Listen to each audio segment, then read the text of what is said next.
If you've ever needed to track your eBay orders or just want a quick overview of your purchases, today I'm going to show you exactly how to find your eBay purchase history, step by step, in 2025. First, open your preferred web browser and head over to the official eBay website. Make sure you're signed in to your account, because this process won't work otherwise. Once you're logged in, focus on the top right corner of the page. Here you'll see a link labeled My eBay. Hover your mouse over it to reveal a drop-down menu with several options. From the drop-down, select Purchase History.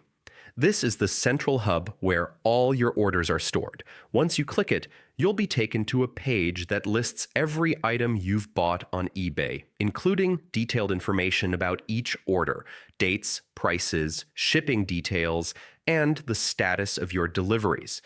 Navigating your purchase history is straightforward. You can scroll through past orders, check tracking updates, or even reach out to sellers if needed.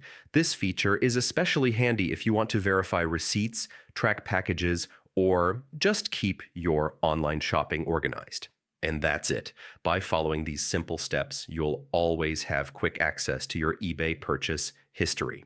Whether you're checking on a recent order or looking back at past purchases, this guide ensures you'll never get lost in your transactions again. Thanks for watching, and now you know exactly how to access your eBay purchase history anytime you need it.